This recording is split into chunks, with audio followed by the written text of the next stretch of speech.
Last time हमने क्या किया था, स्पेक्ट्रम, और फिर क्या था हाइड्रोजन स्पेक्ट्रम। हाइड्रोजन स्पेक्ट्रम में हमने डिफरेंट लाइंस बताई थी, correct, series of lines rather, Lyman series, Balmer series, Paschen series, Brackett series, Pfund series and Humphrey series. आपको बताना है, जरा मुझे बताइए लाइमन सीरीज किस रीजन ऑफ इलेक्ट्रोमैग्नेटिक स्पेक्ट्रम में होता है? शाबाश, अनम्यूट कर लीजिए।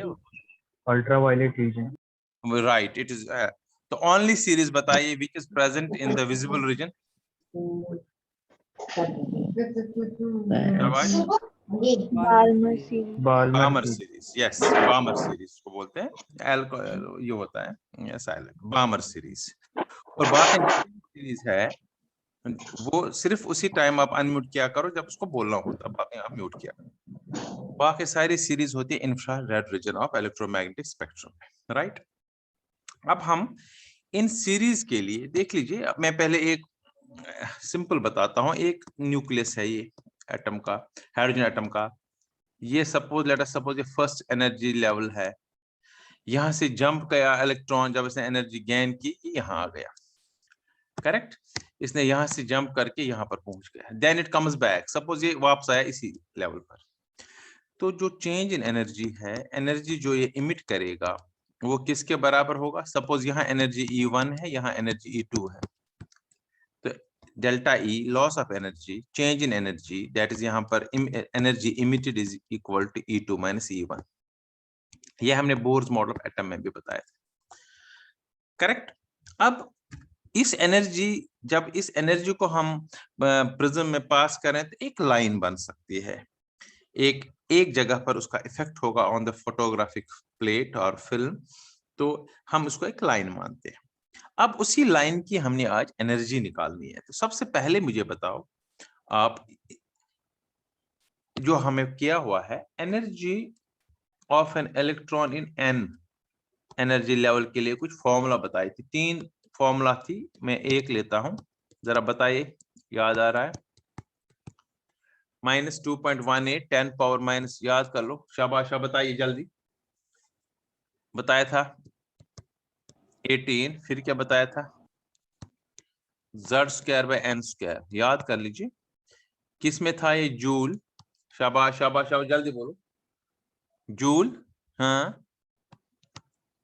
पर एटम। हाँ, ये आपने याद नहीं किया, ये तो हमने किया था ना।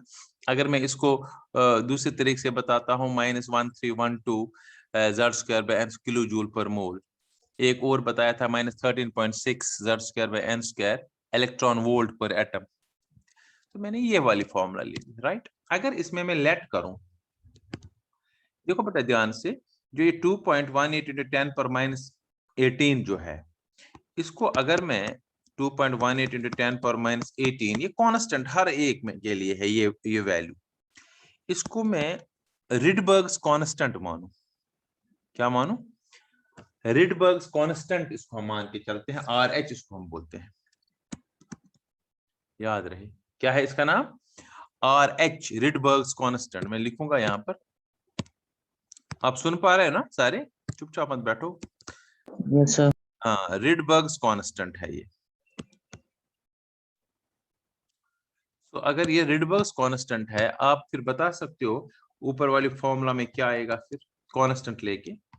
सो आज के बाद जब भी आपको कभी भी रिडबर्ग्स कांस्टेंट आएगा, आप कहेंगे इट्स वैल्यू इज 2.18 × 10⁻18, राइट।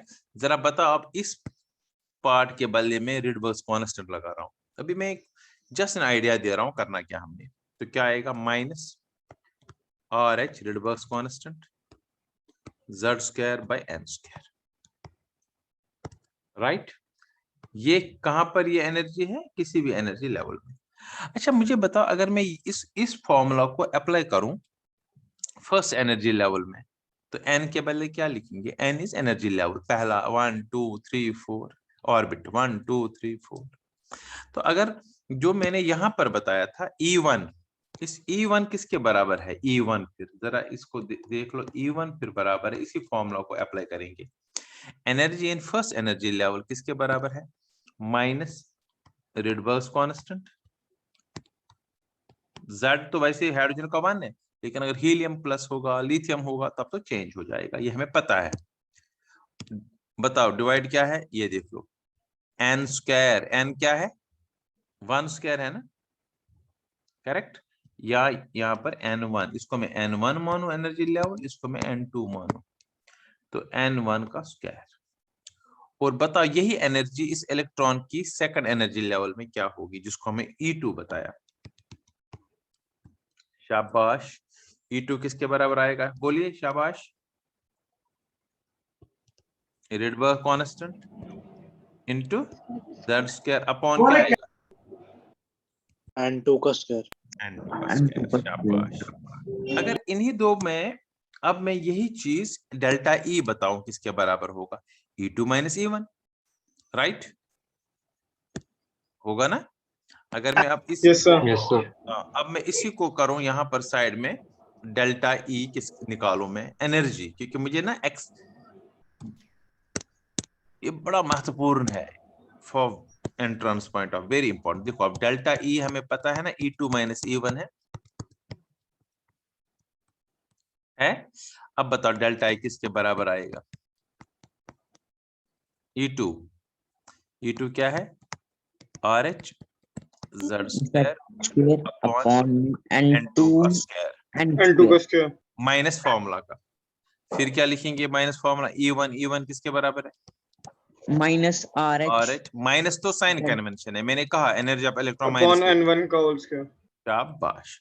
जरा इसको अब सॉल्व कर लेते हैं, delta H is equal to, शाबाश, minus RH Z square upon N2 square, minus into minus plus, RH Z square upon N1, correct. अगर मैं प्लस टर्म को पहले लिखता हूं और माइनस टर्म को बाद में लिखता हूं, इजी करने के लिए क्या लिख सकता हूं, शाबाश। अब मैं इसको इस लेफ्ट साइड में लिखूंगा, यहाँ इसकी अब जरूरत नहीं है, ये हमें समझ आया। ये मैं कैलकुलेट कर रहा हूं जो आपको अल्टीमेटली याद रखनी है फॉर्मूला। अब बताओ डेल्टा H किसके बराबर आएगा, पहले प्लस वाला टर्म लिखेंगे इजी करने के लिए, Rydberg constant Z square upon N1 square minus Rydberg constant Z square upon N2 square. अब देख लो बेटा डेल्टा H इज इक्वल, अब कांस्टेंट जो चीज है वो उसको बाहर निकालेंगे, RH भी और Z स्क्वायर भी बाहर निकल सकता है, अंदर क्या बचेगा, इधर 1 अपॉन N2 स्क्वायर। तो ये हमारी एक फॉर्मूला बन गई ना, डेल्टा H नहीं, मैं गलती से डेल्टा E है, ये सर जगह पर HS लिखा है, डेल्टा E इज इक्वल, ठीक है ना, डेल्टा E मतलब एनर्जी। सो डेल्टा E निकला बराबर हमें Rydberg constant into Z square 1 by N1 square 1 by N2 square, right. अगर आपको कल वाला ये फॉर्मूला आपको याद रखनी है, आप ध्यान से सुनिएगा, मैं कल वाला जो क्वेश्चन था मैंने ऐसे लिया था ना,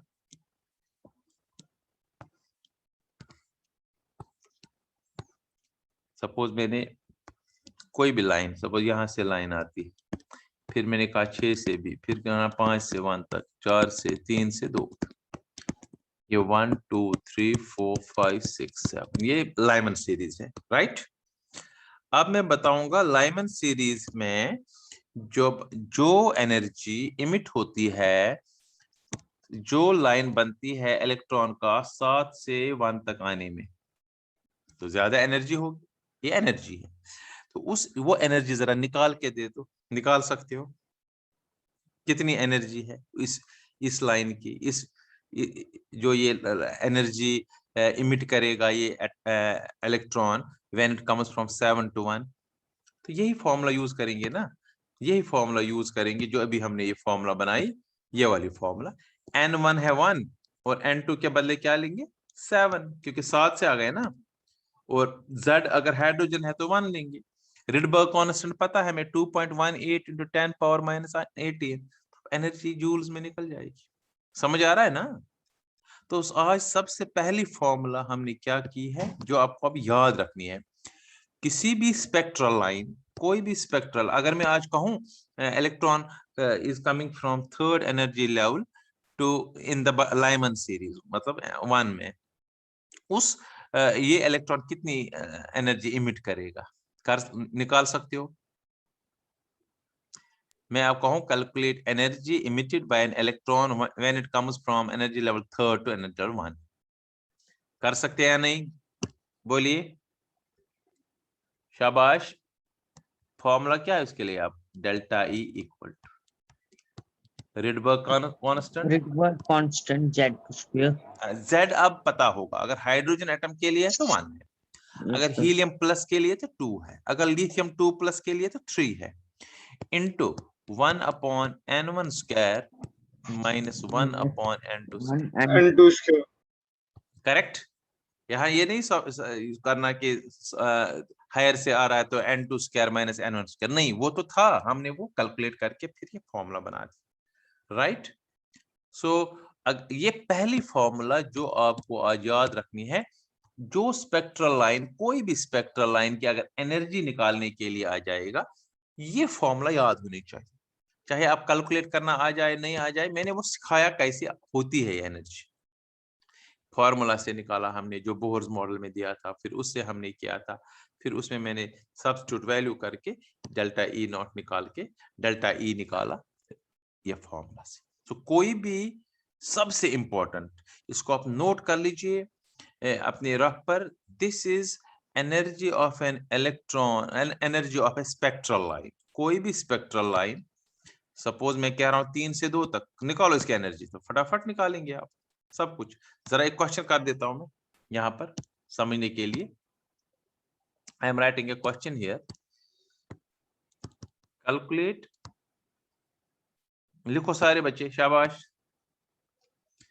energy of the spectral line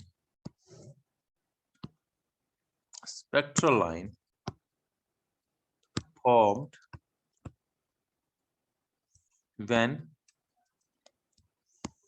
electron comes from energy। ये क्वेश्चन अगर आपको आएंगे तो आप तो परफेक्ट बन जाएंगे। when electron comes from energy level 3rd in the Balmer series। अब मुझे आप बताइए n1 क्या होगा और n2 क्या होगा। कल वाला क्वेश्चन आपके पास होगा, लिखा होगा, बामर सीरीज कहां पर होती है, n1 उसके लिए क्या है? शाबाश, 2। बहुत अच्छा। n1 is 2 लिखेंगे नीचे सॉल्यूशन। अब मैं इसको सॉल्यूशन करता हूं, शाबाश। n1 2, क्योंकि बामर सीरीज अगर लाइमन होता तो n1 क्या लेते? 1। समझ आ रहा है सबको? n2 गिवन है, उधर से 3 से आ रहा है, मगर इसमें क्वेश्चन में और थोड़ा सा लिखना पड़ेगा। इन हाइड्रोजन एटम, इन हाइड्रोजन स्पेक्ट्रम, हाइड्रोजन के लिए Z क्या होता है? शाबाश, what is Z for hydrogen? शाबाश। अरे एटॉमिक नंबर हाइड्रोजन के लिए कितनी बार बोला मैंने बेटा? Z फॉर हाइड्रोजन अगर होगा तो 1, Z फॉर हीलियम प्लस अगर है तो 2, Z फॉर लिथियम, इलेक्ट्रॉन सब में एक एक है लेकिन Z चेंज है, ये पहले भी बता चुका हूं मैं, यही तो याद रखना है। इसका मतलब आप याद ही नहीं करते हो ये चीजें, सिर्फ थ्योरी पढ़ने से काम नहीं चलेगा, ये चीज आना चाहिए। n1 is 2, n2 is 3, Z is 1। और रिडबर्ग कांस्टेंट किसके बराबर होता है? करेक्ट, ये हमने ऑलरेडी पता है। कर लो फॉर्मूला यूज, डेल्टा ई निकालना हमने, मतलब एनर्जी, इस डेल्टा क्या एनर्जी निकालनी है। यस, बताओ फॉर्मूला, शाबाश। Rydberg constant into Z, Z है या Z स्क्वायर है? Z स्क्वायर है, बस करेक्ट? Z square है। हाँ, Z स्क्वायर है, ऑल्दो यहाँ कुछ फर्क पड़ने वाला है नहीं। 1 square minus 1 and 2 square. Good, अब कर लो अप्लाई, वैल्यूज दे दो अब। 2.18 into 10 power minus 18, सारे कर लो ये क्वेश्चन, इंटू 1 का स्क्वायर से कोई फर्क पड़ने वाला है नहीं। 1 अपॉन, शाबाश, मैं दूसरे पेज पर करता हूं, डेल्टा ई जो हमें निकालना था 2.18 into 10 power minus 18 into 1 upon, देखो बेटा n1 क्या है 2 और n2 क्या है 3। 3 n1 इज 2 का स्क्वायर, स्क्वायर ब्रैकेट लिख लो, माइनस 1 अपॉन 3 का स्क्वायर।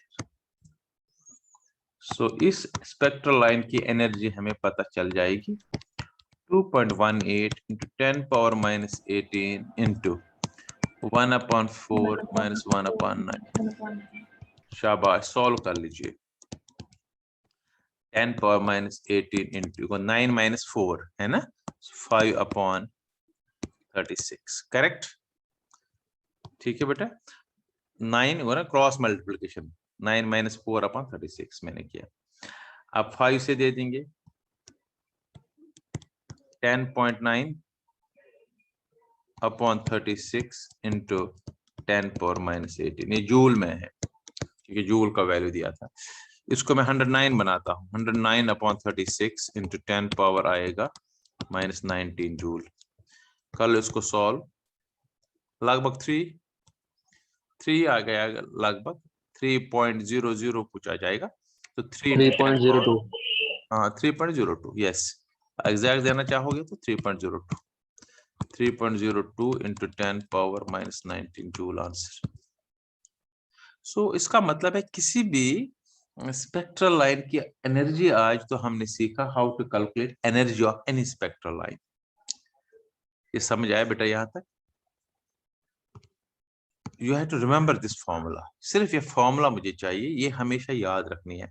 अब ये कैसी आई उसके लिए मैंने बता दिया, यहाँ से एनर्जी पहले एक एनर्जी लेवल में, फिर n1 का बताया, n2 का बता दिया, उनको सब्ट्रैक्ट करके वी गेट दिस रिलेशन।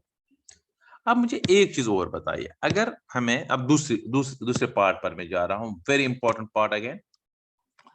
अब हमें ये पता चला delta E is equal to, ये मैं नेक्स्ट पार्ट अब कर रहा हूं, पहली एनर्जी हो गई, delta E is equal to Rydberg constant into, शाबाश, z स्क्वायर इन 1 अपॉन, 1/2। शाबाश, minus 1 upon n to square. Good, ऐसे बोला करो, बिल्कुल सही। अब मुझे बताओ एनर्जी, और आपको पता है ना एनर्जी जब हमने निकाल दिया, हाइड्रोजन के लिए Z1 है, तो हम अगर हीलियम के लिए होगा तो 2 लिखेंगे, ये तो हमें पता है। अब मुझे बताओ एनर्जी, एक रिलेशन हमने की थी ना प्लैंक्स क्वांटम थ्योरी में, याद कर लो, याद है, उसमें एक रिलेशन निकाली थी ना हमने, क्या रिलेशन निकाली थी? E is equal h nu, correct, किया था या नहीं, बोलो, किया था बेटा? Yes sir. अब बताओ मुझे, इसमें E is equal to h nu, ठीक है ना, E के बदले में, E means energy, delta E is energy, है ना, एनर्जी है ना स्पेक्ट्रल लाइन की।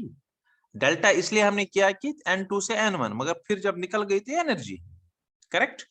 अब E के बदले में लिख सकता हूं ना एच न्यू बी, क्योंकि इट इज एनर्जी। क्या आया ये? अब मैं दूसरी फॉर्मूला निकालूंगा ना जिस पर क्वेश्चंस एक्चुअली आएंगे आपको। H nu is equal to Rydberg constant into z square 1 by n1 square minus 1 by n2 square, correct. अब अगर मैं न्यू बताऊं, न्यू इज फ्रीक्वेंसी, फ्रीक्वेंसी किसके बराबर आएगा,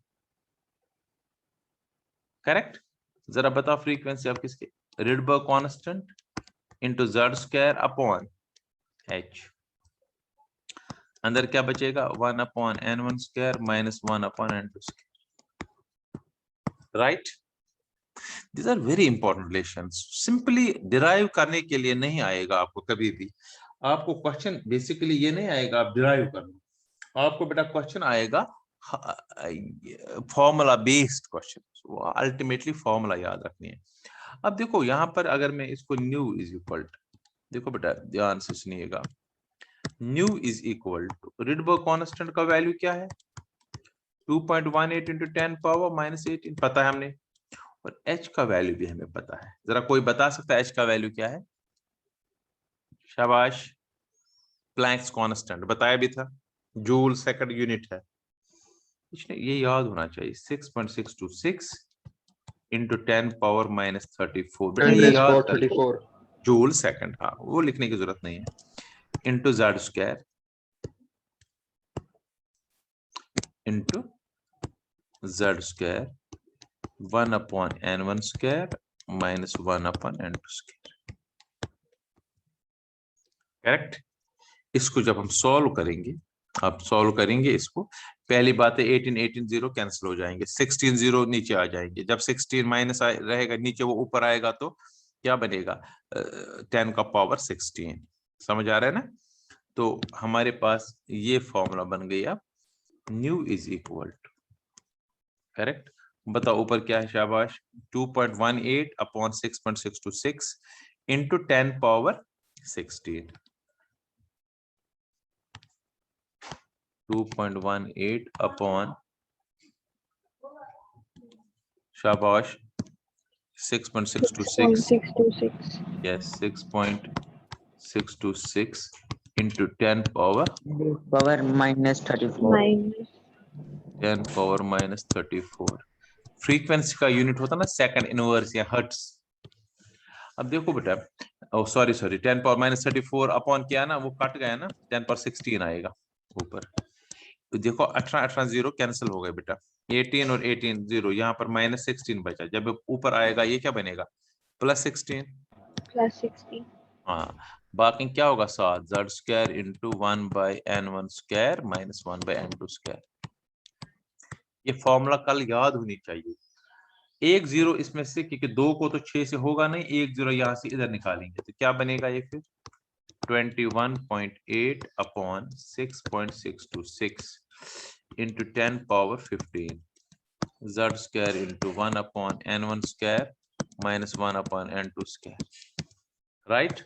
अब बताओ फाइनली फॉर्मूला क्या बनेगी? शाबाश, न्यू इक्वल टू 21 से करो 3.29, ठीक है, into 10 power 15 Z square into 1/n1 square -n2 1/n2 square। अब ये क्या निकला हमें?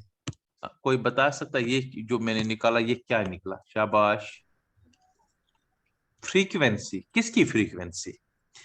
उस स्पेक्ट्रल लाइन की जिसकी हमने पहले क्या निकाली थी, इस स्पेक्ट्रल लाइन, किसी भी स्पेक्ट्रल लाइन की एनर्जी निकाली थी। अब डायरेक्ट उसकी फ्रीक्वेंसी, अब आपको एनर्जी पहले फिर फ्रीक्वेंसी निकालने की जरूरत नहीं है, अब आप डायरेक्ट फॉर्मूला याद रखनी है, ये दूसरी फॉर्मूला है। करेक्ट। देखो बेटा मैं यहाँ पर फिर बता रहा हूं कि पहली फॉर्मूला क्या निकाली थी हमने, ई या डेल्टा ई या E, energy of spectral line is equal to, बता क्या आया था?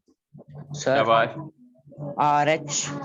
RH Rydberg constant Z square 1/n1 square -1/n2 square -1/n2। अब ये पहली फॉर्मूला जो आपको याद रखना है। दूसरी फॉर्मूला आज हमने की डायरेक्टली इसी स्पेक्ट्रल लाइन की फ्रीक्वेंसी, कितना निकला 3.29 into 10 10 raised to power 15। शाबाश। तो अगर मैं कहूं -1/n2 स्क्वायर, अगर मैं कहूं अब फ्रीक्वेंसी डायरेक्टली निकालो किसी भी स्पेक्ट्रल लाइन की जो लाइमन सीरीज में आता है फोर्थ शेल से, तो आप निकाल सकते हो फटाफट। ये हमारे हर्ट्स में आएगा, यहाँ सेकंड इनवर्स ये आएगा जूल में। करेक्ट। ऐसे बेटा अगर हम न्यू पता है ना हमें, C is equal to nu lambda, पता है या नहीं? तो न्यू के बदले क्या लिख सकते हैं फिर? Nu is equal to C by lambda. मैं इस फॉर्मूला को आगे अब ले रहा हूं, न्यू के बदले अब मैं क्या ले रहा हूं, इस न्यू के बदले C बाय लैम्डा, क्योंकि nu is equal C by lambda है या नहीं? तो C by lambda is equal to 3.29 into 10 का पावर शाबाश 15 Z square 1/n1 square -1/n2। ये तीसरी एंड लास्ट फॉर्मूला है। देखो वेलोसिटी ऑफ लाइट आपको पता है सी इधर नीचे आ जाएगा, तो ये बनेगा 1 by lambda is equal 3.29 into 10 power 15 upon upon 3 into, शाबाश, है ना, 3 into 3 into, शाबाश, 3 into 10 पावर है 8, है ना, मीटर पर second velocity of light, z Yes, sir. square into 1 upon n1 square minus 1 upon n2 square। अब r0 कैंसिल हो जाएगा। तो बताओ ये क्या निकला?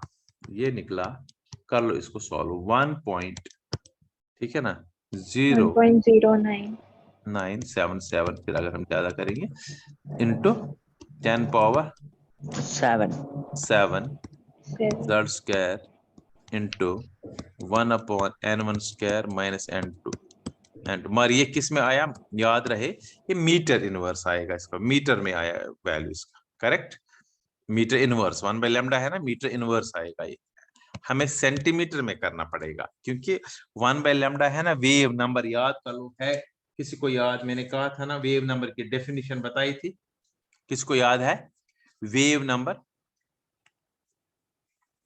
तो इसको हमें डिवाइड करना पड़ेगा फिर 100 से, क्योंकि मीटर से को किसमें कन्वर्ट करना है, शाबाश सेंटीमीटर।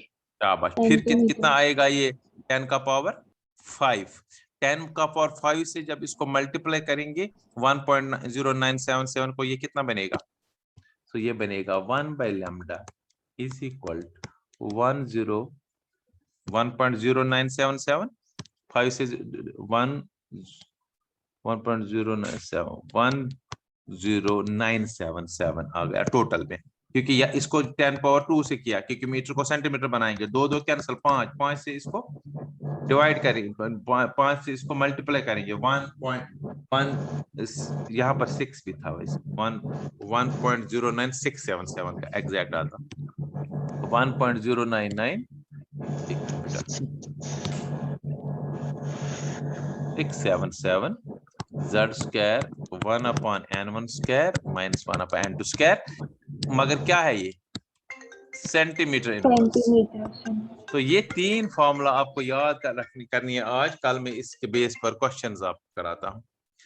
वेव नंबर अगर निकालना है तो 1 by lambda, correct, 1 by lambda wave number होता है।